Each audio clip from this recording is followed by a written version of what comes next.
소개를 받게 됐는데 교수님께서 전에 교수님이 되게 재밌으시고 트여 있으시더라고요. 그래서 이제 또 제가 철학에 관심이 많고 철학과 교수님이시고 그리고 또 이제 미학도 하시고 제가 법철학에도 관심이 있는데 이제 법철학도 하시고 하셔서 이제 좀 말씀을 나누다가 언젠가 전라도에 와서 이제 강연을 좀 해달라고 말씀을 주셨는데 제가 마침 그 박시영 실장님이라고 그 포스터 디자인 하시는 유명하신 그 그래픽 디자이너로 계신데 그 시영 실장님 집에 놀러 오게 될 일이 있었어요. 그랬다가 이제 교수님이 전에 이제 초청을 해주셨던 게 기억이 나서 저 그러면은 전남대에서 강연할 수 있으니까 온 김에 이제 하고 가겠다라고 이제 말씀을 드린 거고 그리고 이제 저 개인적인 취지로는 이제 사실 이제 지방에 계시는 학생분들이나 이제 많은 분들이 어쨌든 서울 상황을 되게 궁금해하시고 또 이제 그런 유명인이라는 표현이 뭐 좋은 건지 나쁜 건지 잘 모르겠지만 아무튼 이제 접할 기회가 별로 없으시잖아요.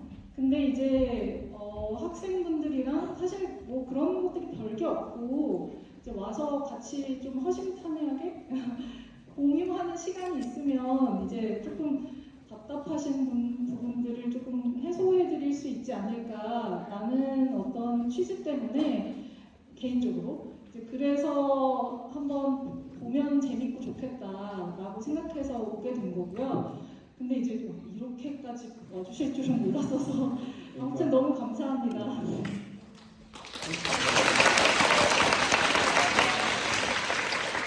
원래 우리 임 대표님께서 처음 말씀하신 것은 제 수업 시간에 들어와서 수업 시간 학생들 잠깐 재밌게 해주고 가고 싶다 그랬는데 그러기에는 너무 아까운 인물이잖아요. 그죠?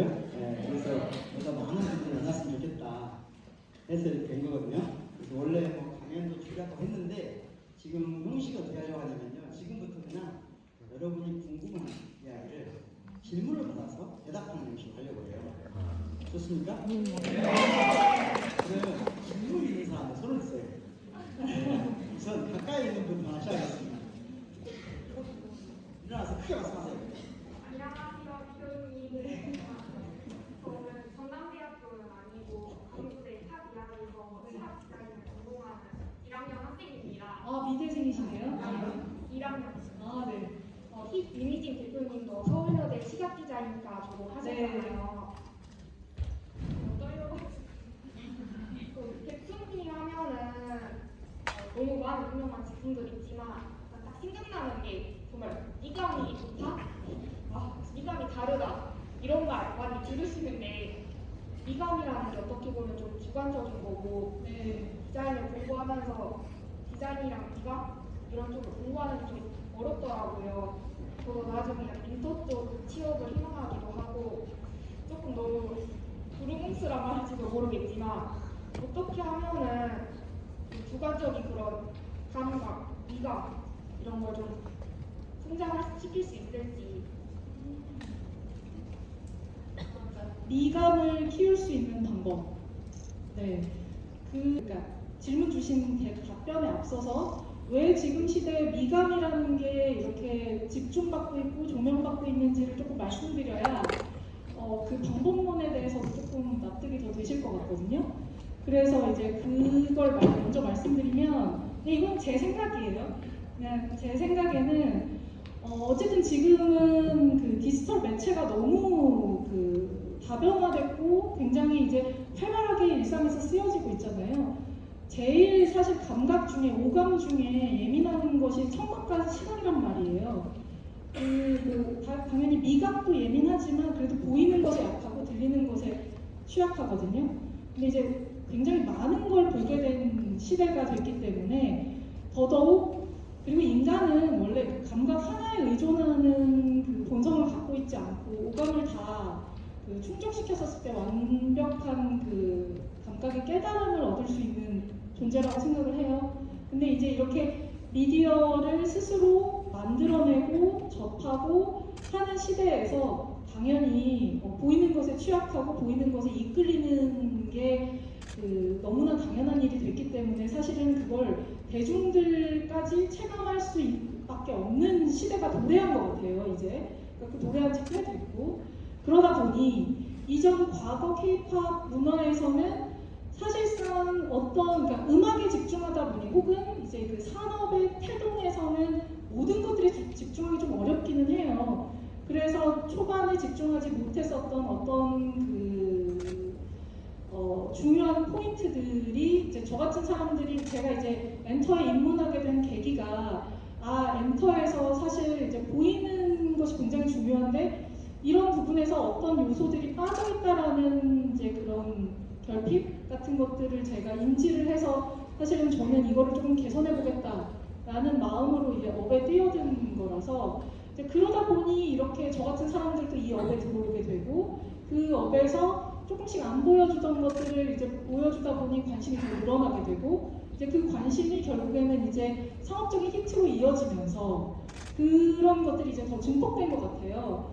그래서 사실은 저는 이전부터도 이런 대중문화, 예술은 오감이 충족이 돼야 사실은 더 완성도가 높아지는 어떤 문화라고 생각을 했었기 때문에 이런 수순으로 발전하는 거는 사실 지극히 당연하다. 근데 그런 맥락에서 그런 미감을 어떻게 습득할 것이냐? 이거는 뭐 사실 이것만 가지고도 답을 하루 종일 할 수 있을 만큼 굉장히 심도 있는 얘기기는 한데 이걸 이제 축약을 하자면 제 생각에는 일단은 많이 보면서 자기 스스로 제가 이제 며칠 전에 GV 제 무비랜드 지금 GV 하고 있잖아요. 근데 GV에서도 잠깐 했었던 얘기인데 비슷한 질문이 있었어요.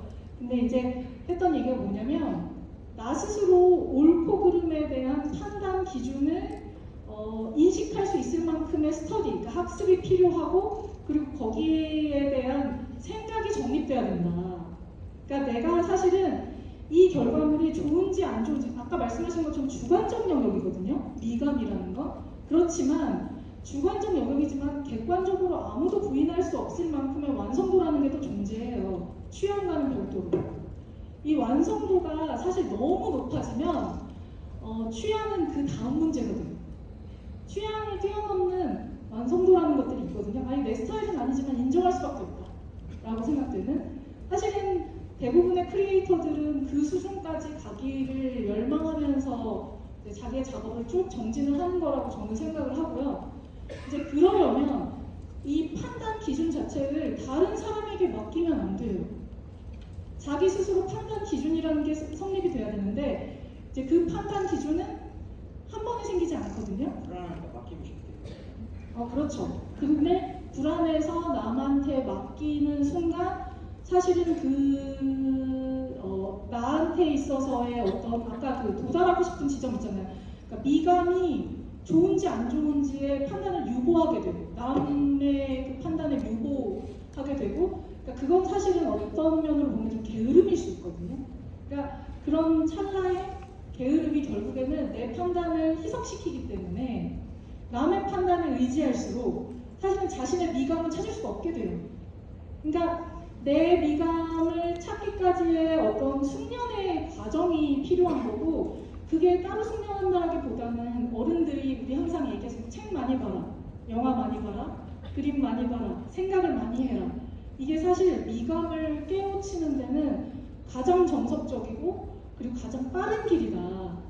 이렇게 어릴 때부터 특히나 머리가 두뇌가 스펀지 어릴 때부터 이런 다양한 문화적 체험을 많이 할수록 그러니까 책을 많이 읽어도 미감이 깨우쳐지거든요. 그 얘기를 말하는 것 같으니까 네. 다른 사람 질문하기 전에 간단히 질문하고 네. 준비하고 계세요. 어제 전라도에 처음 왔고 네. 전라도를 보니까 네. 어떤 미감이 네.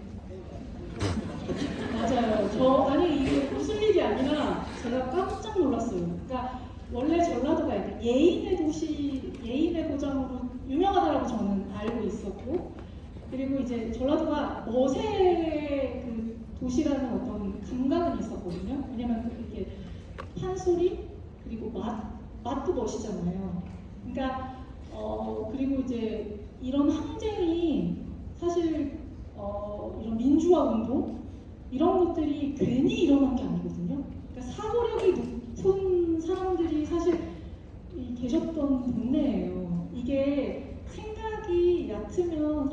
저항 정신이라는 게 나올 수는 없어요. 자기 생각이 확고하고 자기 주관이 뚜렷하기 때문에 나올 수 있는 거고, 사실 그런 분들이 DNA적으로 많다라는 거기도 하거든요. 사실 이게 그러니까 사회 현상학적으로 이렇게 쭉 확대해서 해석을 해보면 괜히 그런 게 아니에요. 제가 지금 전라도에 왔다고 이걸 띄우려고 하는 얘기가 아니라요. 실제로 원래 문화는 사회학과 철학과 항상 동반한다라고 저는 생각을 해요. 문화가 이렇게 별도로 있을 수가 없거든요. 그래서 그런 개념에서 저는 피상적인 어떤 전라도의 개념만 있었어요. 근데 제가 고흥에 갔었는데 제가 처음에 딱 그 순천역에 내려서 고흥까지 진입하면서 깜짝 놀랐었던 게 뭐냐면 그 식재예요. 그러니까 산세나 그 나무들이 너무 실하다. 굉장히 너무 연그러 있다. 그러니까 너무 아름다운 거예요. 그러니까 그런 것들이 사실은 여러분들이 삶을 살아가는데 일상적으로 여러분들은 보시니까 저는 서울 촌놈이고 그냥 서울은 식재가 그렇게 도심 식재가 그렇게 풍성하지 않거든요.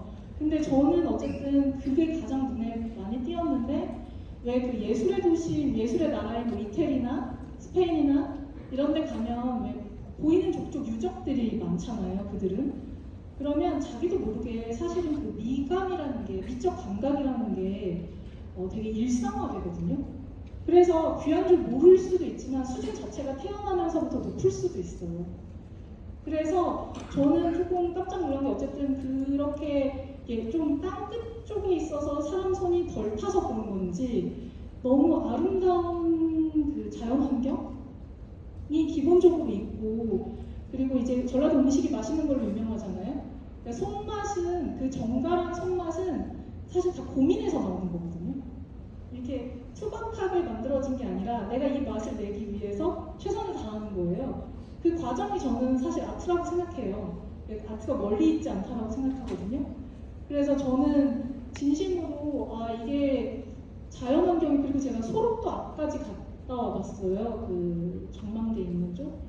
어찌 보면 소록도가 제일 이렇게 조금 멀리 있는 곳이잖아요. 이 문명이랑 되게 슬픈 곳인데 왜 막 소록도 가기까지의 그 한영훈 시인인가? 그분이 막 시도 쓰시고 하셨었잖아요. 네, 저 그거 초등학교 때 읽었었는데 되게 마음이 아팠었거든요. 근데 이번에 이제 그런 걸 보면서 되게 이제 영감을 많이 얻었어요. 저 사실 솔직히 그런 생각이 있었고, 그리고 또 하나 웃긴 건 그 박시영 실장님이 서울에서 지금 일 많기로 유명한 분이란 말이에요. 굉장히 이제 소위 말하면 잘 나가는 디자이너시잖아요. 근데 박시영 실장님이 이제 그 전라도 고흥에 내려오셔서 자기가 고흥에 내려와서 더 좋은 작업을 할 수 있게 이 마인드 컨트롤이 되는 것 같다고 얘기하시더라고요. 왜냐면 너무 아름답고 그리고 좋은 사람들, 그러니까 사실은 잘 모르시는 분들인데 이제 시골에 계시는데 그 동네 분들이랑 이렇게 자연스럽게 어우러지고 이런 풍광을 겪는 자체가 그 영감의 원천이 된다. 그래서 한번 경험해봐라, 얼마나 좋은지. 그래서 초대해 주셔서 간 거에 친구들이랑 이제 다 같이 갔는데 우리가 절감했거든요. 너무 좋다. 그러니까 사람들은 다 도시로 가고 싶어 하잖아요. 근데 박시영 실장님은 재택을 하신단 말이에요. 그러니까 서울에 한 달에 한두 번밖에 안 올라오세요. 다 줌콜을 하고 그리고 재택으로 근무를 하시기 때문에 저는 이런 그 과학의 문명이나 시대의 어떤 발전이 분명히 그 지방에 계시는 어떤 여러 그 예술인들, 그러니까 예술인의 피를 갖고 있는 사람들에게 큰 기회가 될 수 있다라는 생각을 했어요. 왜냐면 서울에서 영감이 안 떠오르니까 여기까지 내려오는 사람들이 있단 말이에요. 그러니까 시대가 이전과는 굉장히 달라지고 있고 그 급격히 달라지고 있는 과도기에 그 여러분들이 지금 학생으로 존재하시는 거기 때문에 원래는 기회는 사람들이 기회라고 이렇게 맞박을 이렇게 붙이고 나 기회야 이렇게 인생에 찾아오지 않아요. 내가 기회가 뭔지를 이렇게 그 시대의 흐름을 쭉 보고 캐치한 사람한테만 기회가 오거든요. 그러니까 이 지방에 계신다는 어떤 그 상대적 박탈감이나 혹은 걱정 이런 것들을 약간 접으셔도 될 것 같은 게 서울에 있어도 서울 총범이라 다른 동네 잘 안 가요. 그리고 성향에 따라서 집에만 있는 사람들도 많단 말이에요. 다 이렇게 돌아다니고 하는 건 아니거든요.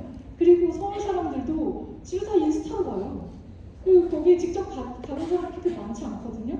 관광지가 왜 관광지겠어요? 그 외지인들이 오기 때문에 서울에서도 성수동은 서울 사람들 잘 일이 있어야 가요. 왜냐면 관광객들이 너무 많으니까 가면은 힘들거든요. 그러니까 약간 이거는 물이 반만 있냐 컵에 반이나 차 있냐 이 개념이랑 사실은 똑같아요. 그 남을 탓하는 사람들은 항상 환경을 탓하고 수조를 탓하고 막 이렇게 되는데 실제로 내가 갖고 있는 환경, 내가 태어나고 싶어서 태어난 건 아니잖아요. 근데 이렇게 태어난 상황에서 내 환경과 내 탤런트를 얼마나 발휘할 수 있는지를 자기 스스로 사고력을 깨우쳐서 생각한 사람만이 기회를 잡을 수 있다라고 저는 생각하기 때문에 되게 우연히 강연에서 제가 이런 말을 할 줄 몰랐는데 왜냐면 이런 말 할 줄 모르고 시험실장님네 놀러 간 거였거든요. 근데 시험실장님네 놀러 가서 제가 깨달은 거예요. 아 이게 시대가 바뀌었다. 그리고 나도 우리 같이 갔던 크리에이터 친구들이 있어요. 막 감독도 같이 가고 포토그래퍼도 같이 가고 이렇게 막 쭉 많이 갔단 말이에요. 근데 우리 다 하나같이 야 여기서 일하면 훨씬 잘 일할 수 있겠다. 이런 얘기들을 했거든요. 이게 좀 놀랍지 않나요? 약간 이게 시대가 바뀌었고 발상을 전환시킬 수 있다라는 경험을 한 거예요, 제가. 그래서 그리고 또 실제로 되게 잘 나가시는 분이 1년에 절반 이상, 3분의 1을 여기서 보내고 있고 그러니까 그게 실제가 된 거예요, 이제 현실. 이제부터 아마 시작될 거거든요. 그러니까 여러분들이 여기서 힌트를 얻으셔서 내가 적극적이고 내가 할 수 있다면 사실 여기 앉아서 서울에서 미국이랑 일하는 사람들도 많아요. 우리가 다 그때그때 지금 기름값이 얼마나 비싸요. 비행기 타고 매일 나갈 수 없거든요.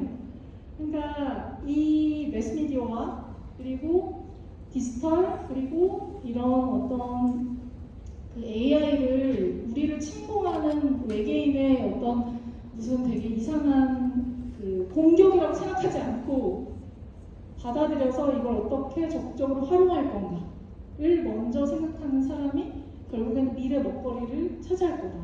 근데 그건 저 먼 세계 위에서 보면 사실 서울이나 전남이나 뭐 얼마나 크게 멀겠어요. 미국으로 생각하면 아시죠? 미국은 뉴욕에서 LA까지 차 타고 못 가요.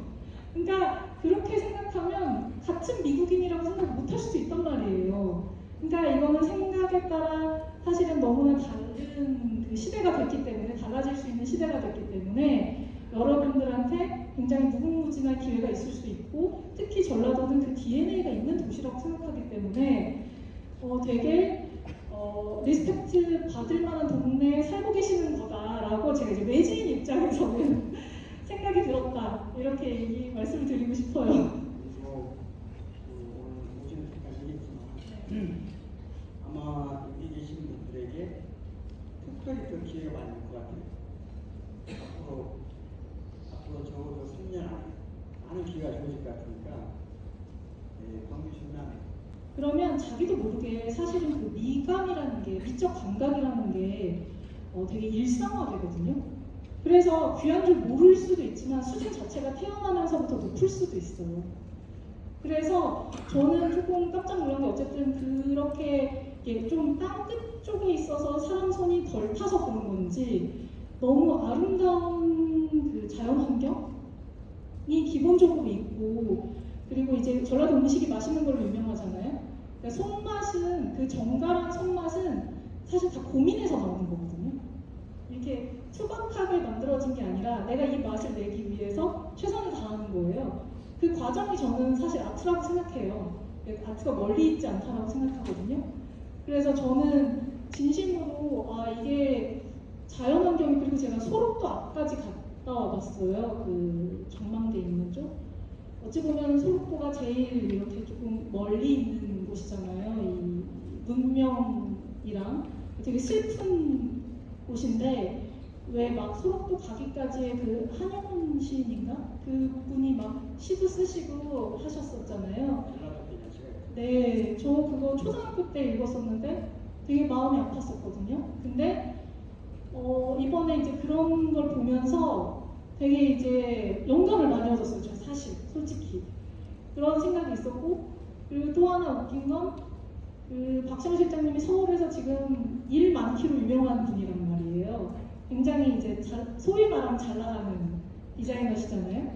근데 박시영 실장님이 이제 그 전라도 고흥에 내려오셔서 자기가 고흥에 내려와서 더 좋은 작업을 할 수 있게 이 마인드 컨트롤이 되는 것 같다고 얘기하시더라고요.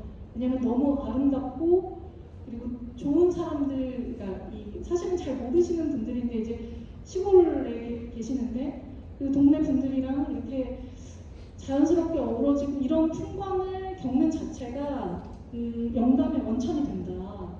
그래서 한번 경험해봐라, 얼마나 좋은지. 그래서 초대해 주셔서 간 거에 친구들이랑 이제 다 같이 갔는데 우리가 절감했거든요. 너무 좋다. 그러니까 사람들은 다 도시로 가고 싶어 하잖아요. 근데 박시영 실장님은 재택을 하신단 말이에요. 그러니까 서울에 한 달에 한두 번밖에 안 올라오세요. 다 줌콜을 하고 그리고 재택으로 근무를 하시기 때문에 저는 이런 그 과학의 문명이나 시대의 어떤 발전이 분명히 그 지방에 계시는 어떤 여러 그 예술인들, 그러니까 예술인의 피를 갖고 있는 사람들에게 큰 기회가 될 수 있다라는 생각을 했어요. 왜냐면 서울에서 영감이 안 떠오르니까 여기까지 내려오는 사람들이 있단 말이에요. 그러니까 시대가 이전과는 굉장히 달라지고 있고 그 급격히 달라지고 있는 과도기에 그 여러분들이 지금 학생으로 존재하시는 거기 때문에 원래는 기회는 사람들이 기회라고 이렇게 맞박을 이렇게 붙이고 나 기회야 이렇게 인생에 찾아오지 않아요. 내가 기회가 뭔지를 이렇게 그 시대의 흐름을 쭉 보고 캐치한 사람한테만 기회가 오거든요. 그러니까 이 지방에 계신다는 어떤 그 상대적 박탈감이나 혹은 걱정 이런 것들을 약간 접으셔도 될 것 같은 게 서울에 있어도 서울 총금이라 다른 동네 잘 안 가요. 그리고 성향에 따라서 집에만 있는 사람들도 많단 말이에요. 다 이렇게 돌아다니고 하는 건 아니거든요. 그리고 서울 사람들도 집에 다 인스타로 가요. 그리고 거기에 직접 가는 사람 그렇게 많지 않거든요. 관광지가 왜 관광지겠어요? 그 외지인들이 오기 때문에 서울에서도 성수동은 서울 사람들 잘 일이 있어야 가요. 왜냐면 관광객들이 너무 많으니까 가면은 힘들거든요. 그러니까 약간 이거는 물이 반만 있냐 컵에 반이나 차 있냐 이 개념이랑 사실은 똑같아요. 그 남을 탓하는 사람들은 항상 환경을 탓하고 수조를 탓하고 막 이렇게 되는데 실제로 내가 갖고 있는 환경, 내가 태어나고 싶어서 태어난 건 아니잖아요. 근데 이렇게 태어난 상황에서 내 환경과 내 탤런트를 얼마나 발휘할 수 있는지를 자기 스스로 사고력을 깨우쳐서 생각한 사람만이 기회를 잡을 수 있다라고 저는 생각하기 때문에 되게 우연히 강연에서 제가 이런 말을 할 줄 몰랐는데 왜냐면 이런 말 할 줄 모르고 시영 실장님네 놀러 간 거였거든요. 근데 시영 실장님네 놀러 가서 제가 깨달은 거예요. 이게 시대가 바뀌었다. 그리고 나도 우리 같이 갔던 크리에이터 친구들이 있어요. 막 감독도 같이 가고 포토그래퍼도 같이 가고 이렇게 막 쭉 많이 갔단 말이에요. 근데 우리 다 하나같이 여기서 일하면 훨씬 잘 일할 수 있겠다. 이런 얘기들을 했거든요. 이게 좀 놀랍지 않나요? 약간 이게 시대가 바뀌었고 발상을 전환시킬 수 있다라는 경험을 한 거예요, 제가. 그래서 그리고 또 실제로 되게 잘 나가시는 분이 1년의 절반 이상, 3분의 1을 여기서 보내고 있고 그러니까 그게 실제로 된 거예요, 이제 현실. 이제부터 아마 시작될 거거든요. 그러니까 여러분들이 여기서 힌트를 얻으셔서 내가 적극적이고 내가 할 수 있다면 사실 여기 앉아서 서울에서 미국이랑 일하는 사람들도 많아요. 우리가 다 그때그때 지금 기름값이 얼마나 비싸요. 비행기 타고 매일 나갈 수 없거든요. 그러니까 이 매스미디어와 그리고 디지털 그리고 이런 어떤 그 AI를 우리를 침공하는 외계인의 어떤 무슨 되게 이상한 그 공격이라고 생각하지 않고 받아들여서 이걸 어떻게 적극적으로 활용할 건가를 먼저 생각하는 사람이 결국엔 미래 먹거리를 차지할 거다. 근데 그건 저 먼 세계 위에서 보면 사실 서울이나 전남이나 뭐 얼마나 크게 멀겠어요. 미국으로 생각하면 아시죠? 미국은 뉴욕에서 LA까지 차 타고 못 가요. 그러니까 그렇게 생각하면 같은 미국인이라고 생각 못 할 수도 있단 말이에요. 그러니까 이거는 생각에 따라 사실은 너무나 다른 그 시대가 됐기 때문에 달라질 수 있는 시대가 됐기 때문에 여러분들한테 굉장히 무궁무진한 기회가 있을 수 있고 특히 전라도는 그 DNA가 있는 도시라고 생각하기 때문에 되게 리스펙트 받을 만한 동네에 살고 계시는 거다라고 제가 이제 외지인 입장에서는 생각이 들었다 이렇게 말씀을 드리고 싶어요. 그리고 오늘 오전 때까지 얘기했지만 아마 여기 계신 분들에게 특별히 더 기회가 많을 것 같아요. 앞으로 적어도 3년 안에 많은 기회가 주어질 것 같으니까 광주시면 무슨 계획이 있으신가 보네요. 아니, 사실 저는 원래 이렇게 막 정치적인 인물이 아니에요. 그러니까 저를 개인적으로 잘 모르시겠지만 이제 막 5.18 막 이러면은 막 정치랑 연결시키는 사람이 많잖아요. 근데 저는 역사로 생각해요.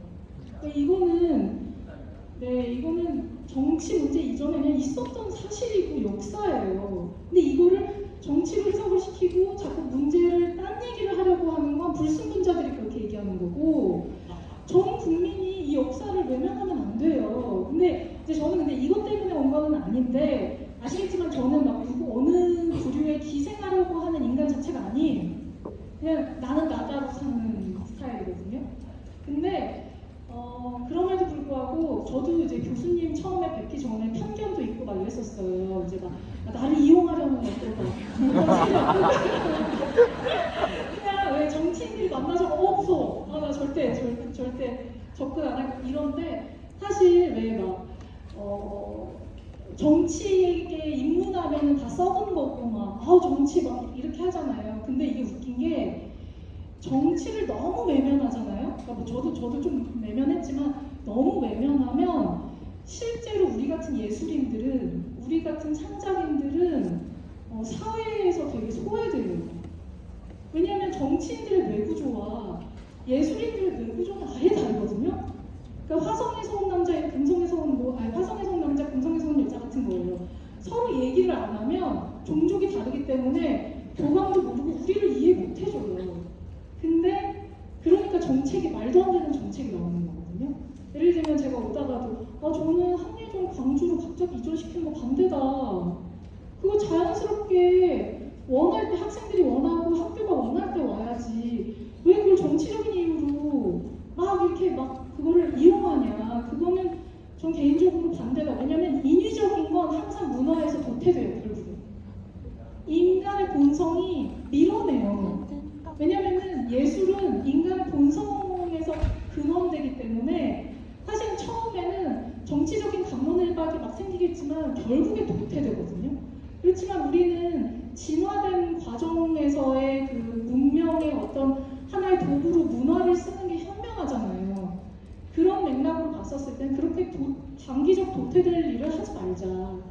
자연스럽게 차라리 그래서 아까 이제 뭐 교수님 주위에 뭐 정치인들도 많으시고 막 이러다고 하고 교수님이 근데 되게 깨어있으신 분이어서 교수님한테 막 제 얘기를 했단 말이에요.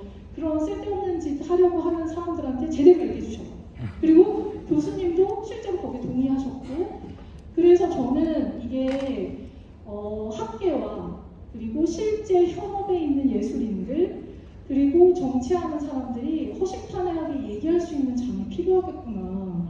그런 걸 조금 생각하게 됐고 오래 갈 수 없다라고 생각하거든요. 사실 그런 것들이 보통 요새 많이 양산되는 쇼츠 문화에서 이렇게 보여지는 어떤 단발성 컨텐츠들인 것 같아요. 근데 저는 추구하는 방향성에 대해 다르니까 사람마다 다 다르니까 그런 것들을 추구해서 빨리 뭔가 컨텐츠들을 양산하고 싶다라는 사람들은 또 그 가치대로 움직이는 것도 저는 뭐 의미가 있다고 생각을 하는데 저한테 물어보십니까?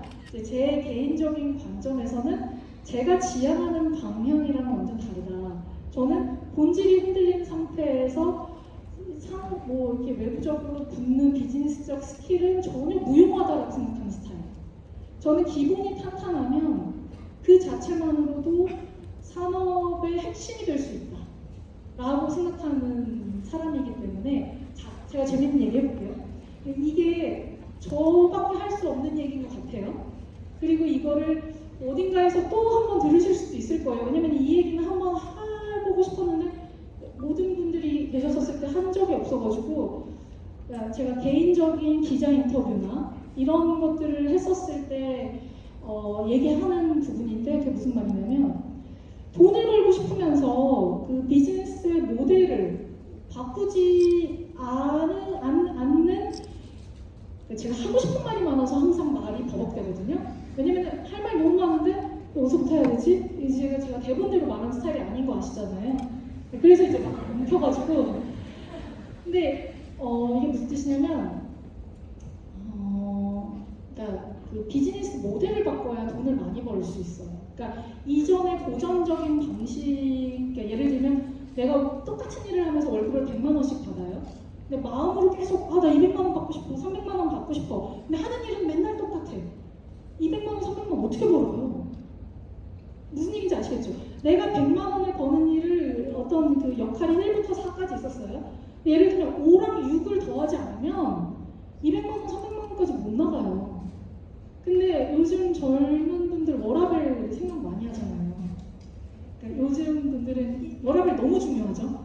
그렇지만 워라밸을 깨면서 일에 매진해라라는 얘기가 아니에요. 그냥 이거는 현상학적으로 사실을 얘기하는 건데 내가 새로운 비즈니스 모델을 만들 생각을 하지 않고 과거에 묶여 있으면서 돈을 이전보다 더 많이 벌고 싶다라고 하는 욕구는 과욕이다. 도둑놈심보다. 이해되시죠? 그렇기 때문에 내가 돈을 많이 벌고 싶으면요, 산업을 확장시키고 싶으면 비즈니스 모델을 바꿔야 돼요. 제가 바꾼 어떤 케이스를 설명드릴 거냐면 제가 뉴진스 만들기 전에 저 무슨 생각이 있었냐면 음악을 굉장히 사랑하는 사람이라고 했잖아요. 저는 예전에 제가 좋아했던 음반을 보통 이제 저희 어렸을 때는 굉장히 어렵게 구했단 말이에요. 아시죠? 교수님이랑 저랑 10살 차이가 나지만 저희 때는 음반을 사는 게 손 덜덜덜 떨면서 한 장을 샀었어요. 지금이랑 가격이 똑같았고 비슷했고 그때는 스트리밍 없었잖아요. 그런 시스템 자체가 없었어요. 그러니까 항상 내가 피지컬 물성의 이 프로덕트를 가지고 사야만 내가 집에서 플레이어로 들을 수 있었단 말이에요. 그러니까 이게 얼마나 귀했겠어요. 그러면 귀하면 첫 번째, 아무 음반이나 못 사요. 진짜 내가 사고 싶은 걸 사야 돼. 그리고 두 번째, 좋은 걸 사고 싶어져요. 기왕 그냥 100개를 못 사니까, 10개를 못 사니까 한 개 살 때 명반을 사고 싶어져요. 그리고 세 번째는 집에 와서 그걸 늘어지게 들어요. 버릴 수가 없는 거예요. 모든 트랙을. 그럼 어쩔 수 없이 그 플랭스 음반, 그 음반을 1번부터 12번, 보통 1번부터 12번 정도까지 있죠. 그 음반을 쭉 계속 듣게 돼요. 그러니까 그런 추억이 저한테 있었고 그렇게 듣다 보면 무슨 현상이 생기냐면 타이틀곡 외에 너무 좋은 곡들이 많네. 근데 유명하지 않다. 나만 아는 좋은 곡들이 생긴단 말이에요. 그러면 왜 이런 곡들은 안 유명해지지? 되게 더 좋아서 다 알았으면 좋겠는데 그런 아쉬운 마음이 있었거든요. 콘텐츠 소비자로서. 그랬기 때문에 저는 제가 만들 때 음악 한 곡 한 곡 한 곡을 전부 프로모션하고 싶었어요. 이거는 비즈니스적 마인드 이전의 저의 본능이었어요. 나는 한 곡 한 곡을 버리지 않는 음반을 만들고 싶고 그 한 곡 한 곡을 돋보이게 하려면 얘네를 다 홍보해야 되는 거예요. 그러다 보니 생각이 들었던 게 돈을 많이 벌 수 있겠다까지 이어졌거든요. 왜냐하면 다른 사람들은 미니 앨범 4곡에서 6곡을 내면서 타이틀곡을 한두 곡만 만들어요. 서브 타이틀까지. 근데 나는 모든 곡을 타이틀화 해버리면 음원 스트리밍 수익이 남들의 4배, 5배, 6배까지 갈 수 있잖아요. 그러면 그걸 어떻게 히트시킬 확신이 있었냐, 생각이 있었냐 하잖아요. 그게 제 재능이에요. 그러니까 모든 트랙을 허투루 고르지 않아요. 종합 선물 세트처럼 그냥 끼워넣는 트랙 알지 않아요? 처음에 이 트랙이 이유가 있고 두 번째 트랙이 이유가 있고 세 번째 트랙이 이유가 있고 다 이유가 있어요. 다 히트곡들. 저한테 처음에 질문했었던 게 뉴진스의 첫 번째 음반 4곡 그거 나눠서 내지 뭐 어텐션 낸 다음에 다음 음반 하이보이 내고 다음 음반 뭐 쿠키 내고 이렇게 하시면 더 히트하셨을 텐데 무슨 소리예요. 결과론적인 얘기인 거고 다 같이 몽땅 들었기 때문에 여러분들이 큰 감동을 하신 거예요. 아니 얘는 왜 타이틀곡 4개를 왜 한 번에 다 넣어버린 거야? 그러니까 이거를 그러니까 어찌 보면 이거는 비즈니스적 마인드 이전에 제가 콘텐츠 소비자로서 누려보고 싶었었던 혹은 누렸던 행복감을 그대로 주고 싶었던 거예요. 첫 번째. 그러면서 두 번째는 자, 4곡 다 히트시키면 남들이 한 곡 히트했었을 때 벌어들인 수익보다 우리 다 곱하기 4 되지? 그러니까 뉴진스가 많이 벌 수밖에 없었던 거예요. 그러니까 나는 그래서 처음부터 자신이 있었어요. 아니 뉴진스는 안 될 수가 없다. 왜냐? 내가 한 곡 한 곡을 이렇게 정성껏 만들었고 그걸 한 곡 한 곡 다 프로모션을 이렇게 잘하는데 한 곡 한 곡이 다 타이틀처럼 홍보가 되면 이게 안 될 리가 있나? 상식적으로? 그러니까 저는 사실 이런 것들이 좀 어찌 보면 본능적으로 이어진 거였어서 그러면은 여러분들한테도 좋고 저한테도 좋잖아요. 저도 모든 곡들을 홍보할 수 있어서 좋고 그리고 모든 곡들을 안 버려서 좋은데 여러분들은 한 음반에서 너무 좋은 곡들과 오감을 충족시킬 수 있는 컨텐츠들을 많이 경험할 수 있거든요. 그러니까 폭풍적으로 이걸 컨텐츠 경험을 하니까 사실 아직까지도 뉴진스를 못 잊는 거죠, 사람들이. 잊을 수 없어요. 잊으라고 애를 쓰고 잊으라고 막 악플을 달고 막 엄플을 해대고 해도 못 잊어요, 사람들이. 왜냐하면 본능에 각인돼 있거든요. 제가 아까 얘기했죠. 한예종을 억지로 옮길 이유가 없다. 사람들이 본능적으로 거부하는 건 결국에 도태된다. 한예종 학생들이 슬퍼할 거예요. 그러면 광주인들이랑 또 트러블이 일어날 거고 그게 무슨 소용이 있겠어요. 결국에는 서로 상생을 해야 되는데 서로 좋아야 되거든요. 이걸 머리로만 책상머리에서만 그 일하는 아저씨들이 대부분 많으니까 아저씨들이 하죠. 그런 아저씨들이 네 서로는 어떻게 그런 잘못을 저지르셨습니까? 그러니까 이게 욕을 안 먹으려면 사실 그런 잘못을 안 하면 되는데 근데 이제 요거를 조금 쉽게 생각을 하다 보니 그런 것들이 나오는 것 같고 그러다 보면 대중들한테 자연스럽게 외면받는다. 그래서 사실은 내가 소비 주체로서 그리고 내가 공급하는 사람으로 효율을 높이는 방법 저는 사실 욕심쟁이여서 둘 다 만족시키고 싶었거든요. 그러니까 나도 만족하고 상대도 만족하는 그런 문화를 그런 대중문화를 만들고 싶다. 그래서 제가 사실 레이블을 한 거지 무슨 돈 욕심이 있어서 사실 일을 한 게 아니에요. 뭐 적당히 별로 제가 아시잖아요. 제가 능력이 있는데 적당히 어지간히 그냥 일하면은 그냥 뭐 월급쟁이로도 잘 살 수 있어요. 근데 그게 아니라 한 번 사는 인생인데 내가 칼을 뽑았는데 뭐라도 잘나야 된다.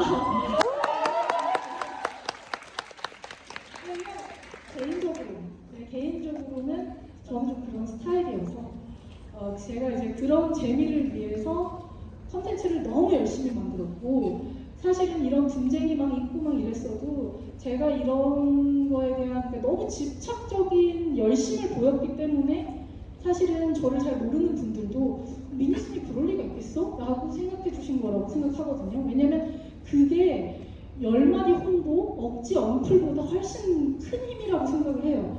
사람을 움직이는 진심의 에너지는 어떤 가식보다 월등해서 결국에는 사람을 움직인다.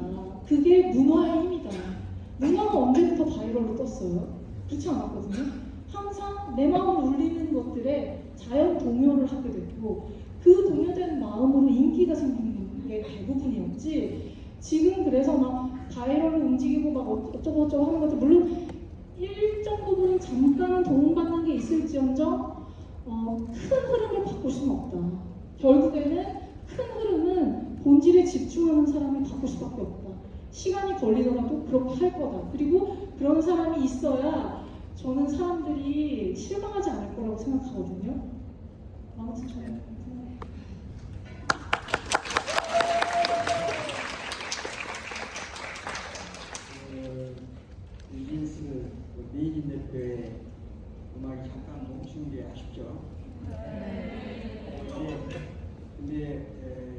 민희 대표하고 1시간만 있어보면 계속됩니다.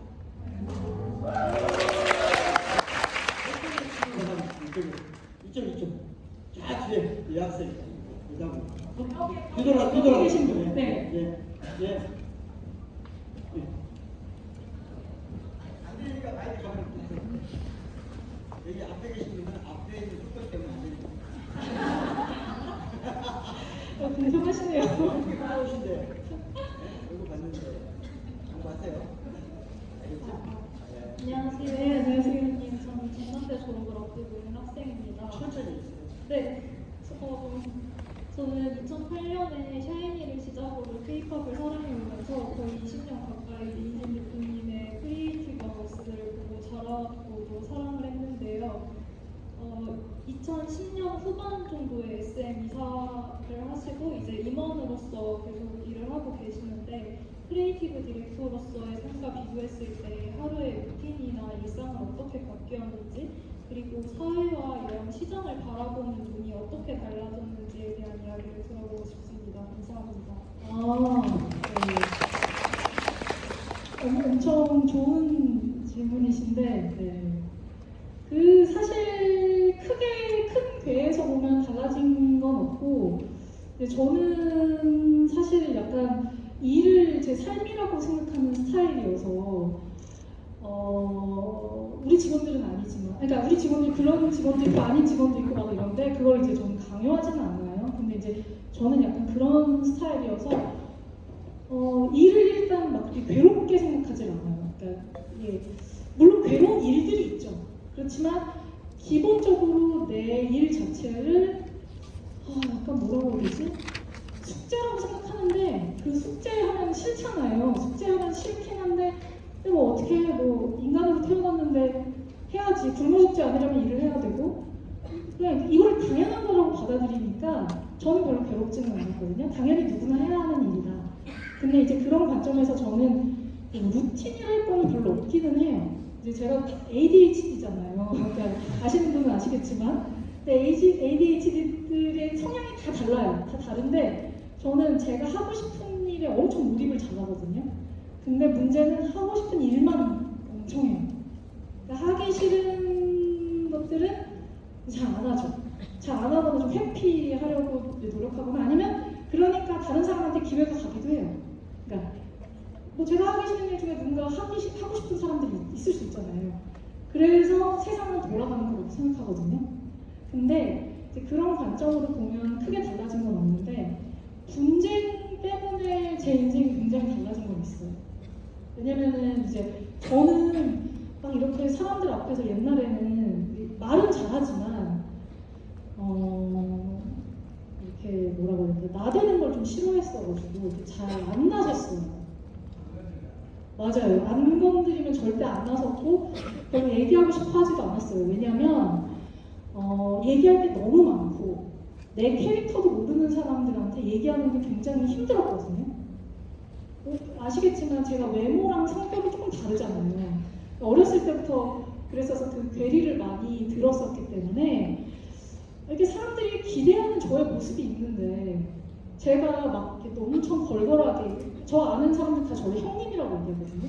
약간 이제 그렇게 받아들이면 물론 좋게 얘기하면 반전 매력이나 뭐는 할 수 있겠지만 그래도 이제 좀 피곤했어요. 이제 그런 것들이.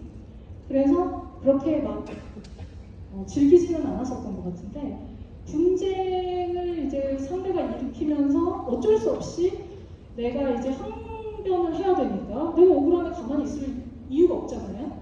그러니까 아닌데 그거 아니야 라고 이제 얘기하는 과정 중에 제 캐릭터가 자연스럽게 나오게 되고 그 캐릭터가 갑자기 많잖아요. 그 세수 안 할 쌩얼이 하루아침에 전 국민 전 세계인한테 보여줬죠. 저는 그런데 강박이 너무 심해서 원래 노출도 잘 안 했었는데 아마 SM 팬이셨으면 아실 거예요. 제가 인터뷰 얼마나 안 하고 노출 안 해왔는지. 근데 갑자기 왜냐면 저는 저의 어떤 못생긴 모습이 나오는 게 너무 싫었거든요. 근데 갑자기 못생긴 모습이 막 심지어 최악의 모습이 이렇게 4시간 동안 막 계속 나왔잖아요. 5만 앵글에서 밑에서 찍고 막 위에서 찍고 옆에서 찍고 막 뒤통수 찍고 막 그러니까 한 번 그 경험을 해보니까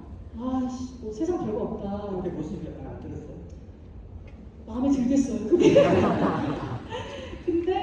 근데 뭐 크게 생각해보면 제가 연예인도 아닌데 뭐 그러거나 말거나 뭐 이렇게 익숙해지게 됐는데 아무튼 이제 그런 경험을 크게 한번 겪어보니 약간 이제 모든 것에 좀 초연해진 부분이 있고 제가 좀 강박적인 성격인데 모든 것을 좀 이렇게 내려놓은 게 있고 저는 뉴진스에 썼을 때 정말 한 번도 쉰 적이 없어요. 그러니까 2년 반 동안 하면서 매일매일이 고난이었거든요. 그러니까 매일매일 할 일이 너무 많고 매일매일 욕심이 그것도 오해하시면 안 돼요. 돈 욕심 이런 게 전혀 아니라 내 컨텐츠 욕심이 너무 많았어요. 그러니까 너무너무 매일매일 잘하고 싶으니까 남한테 시키기 힘들면 저는 다 제가 있거든요. 남한테 시키기 힘든 일은 다 제가 있어요. 그러니까 잡일이 너무 많고 그리고 한 번도 가보지 않은 일이기 때문에 제가 해서 보여줘야 되는 일들이 너무 많았어요. 그러니까 그러다 보니 시킬 수가 없는 거야. 이거를 말로 하기 너무 힘들거든요. 그래서 너무 고달파서 항상 사람들이 이제 제일 잘 나갈 때 너무 좋겠다. 만나고 싶어하고 저를 막 이랬는데 만나지도 않았고 그때 사람들을 그리고 항상 괴로움을 호소했었어요. 막 너무 힘들고 괴롭고 너무 힘들다.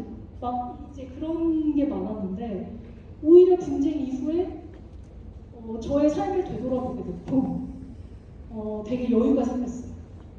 그리고 많이 내려갔고 성격이 급해가지고 막 빨리빨리 잃었어요. 제 분노가 어디서 더 컸냐면 24년도에 우리가 할 수 있는 성공의 목표가 있었단 말이에요. 제가 생각한 딱 그게 있었어요. 근데 그걸 못하게 되니까 그게 너무 따기 치는 거예요. 그래서 빡 친다 말뭔 말이에요?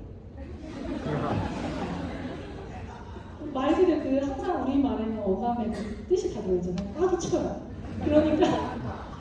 그러니까 그게 너무 화가 나고 25년도에 저희 원대한 계획이 있었는데 아무것도 못하게 되고 그러니까 막 그게 너무 괴로워. 사실 사람들은 뭐 소송이 괴롭지 않냐 뭐 아니 그런 게 아니라 내가 하려고 했던 걸 못하게 된 게 너무 괴로웠어요. 그게. 왜냐면 그렇게 하면 세상이 경험할 수 있는 어떤 경험치가 더 높았을 텐데 그리고 나도 내가 경험할 수 있는 그게 이제 일하면서도 얻는 쾌감이 저는 되게 큰 사람이었기 때문에 그게 많았는데 거기서 스탑되니까 그게 화가 났었는데 근데 너무 놀랍게도 고통 중에 희망을 배우게 됐어요. 억지로. 그러니까 내가 억지로 희망을 갖는 게 아니라요. 억지로 얻게 된 상황 때문에 자연스럽게 사람은 죽으란 법이 없다고 희망을 얻게 돼서 사실은 회복이 된 거예요. 분쟁을 겪어서 분쟁 전에 가졌던 스트레스에 대한 회복이 됐다니까요. 이게 너무 놀라운 일인데 그 왜 사람들이 막 간증하잖아요. 아팠다가 막 일어난 사람, 막 죽을 병 걸렸다가 막 살아난 사람. 그게 이제 이유가 있는 거예요. 그러니까 너무 극심한 고통을 겪게 되면 삶을 바라보는 시각이 되게 달라지고 그러니까 그 시각으로 더 많은 일을 할 수 있고 그리고 사실은 광주 분들이라 더 아실 것 같은데 항쟁이 있어야 변화가 생겨요. 어쩔 수 없어요. 그러니까 모든 것들에는 싸우기 싫어도 저 싸우기 싫죠. 누가 싸우고 있는 걸 좋아해요. 근데 어쩔 수 없는 환경에서 내가 거기에 저항하느냐 안 하느냐로 모든 게 바뀌거든요. 근데 이 저항이 성공으로 끝나지 못했다 하더라도 의의가 커요. 세상에 전달하는 의의가 커요. 한강 작가의 노벨 문학상이 어디서 나왔겠어요. 그 동시대성 이미 동시대가 아닌 스토리인데 사람의 마음을 울리고 그 다른 사람의 마음을 울리는 그 커다란 뭔가는 그 고통이 있었기 때문에 사람들이 더 절감하는데 컸다라는 반증이기도 하거든요. 예술의 의의는 사실 고통에서 비롯되기도 해요. 왜냐하면 아시잖아요. 창작의 고통은 예술인들이라고 하면 글 쓰는 분들, 뭐 저는 한 분야에서 굉장히 오래 일하시는 분들 다 예술인이라고 생각하거든요. 근데 그런 분들이 자기 일을 더 잘하기 위해서 각자의 자리에서 굉장히 막 뼈를 깎는단 말이에요. 근데 그런 고난이 있어야 사실 다음이 있는데 그거 없이 다음은 없어요. 그러니까 저는 그래서 지금 어찌 보면 더 편하게, 원래 저 옛날 같았으면 이런 얘기 절대 못했어요. 왜냐면 이게 뭐 회사에 피해가 갈까, 누가 너 또 이상한 헛소리를 하지 않을까, 유언비어가 생기지 않을까, 이것 때문에 못했는데 이제 여러분 제 캐릭터 다 아시잖아요. 제가 약간 개떡같이 얘기해도 찰떡같이 알아듣는 그 어떤 저도 모르는 그런 게 생겼기 때문에 이런 얘기를 조금 솔직하게 해도 이해가 되겠다. 그리고 사실은 이런 솔직함이 사회에 필요한 시대가 됐다라는 깨달음이 생겼거든요. 그래서 사실은 저 같은 사람이 또 존재해야 그 어떤 업의 그 물꼬가 또 터져요. 항상 그 시스템 안에서 순응하는 사람들만 있어서는 이게 시스템 보이면 재미가 없어지거든요. 근데 이제 항상 이게 좋은 방향으로 뭔가를 바꾸려고 하는 사람들의 의지가 성공이든 아니든 그 화두를 던지는 행위 자체만으로도 다른 사람들한테 울림이 있을 수 있고, 본의 아니게 뭐 제가 여러분들 뭐 울리고 싶었겠어요. 그러니까 그런 게 아니라 그냥 본의 아니더라도 세상이 그렇게 만드는 것 같다. 그런 사람들을 만들어내고 이런 사람들이 생기는 이유가, 그래서 제가 하나님이 저를 쓰셨다고 생각하거든요. 어쩔 수 없이 나 같은 기질의 애를 고르신 거예요. 그냥 이렇게 생겨먹었으니까 얘 쓰면 좋겠다. 얘가 잘하겠다. 왜냐면 이렇게 생겼으니까. 그러니까 그게 자연스럽잖아요. 그러니까 그러면서 사회가 변화되면서 사실은 이 변화가 어찌 보면 선의로 가기를 바라고, 저는 좋은 쪽으로 가기를 바라고, 그리고 그 변화 가운데 이제 다른 사람들한테 많은 어떤 깨달음이 생기기를 바라죠. 그러면서 저는 좀 더 성숙해지고 진화될 수 있다고 생각해요.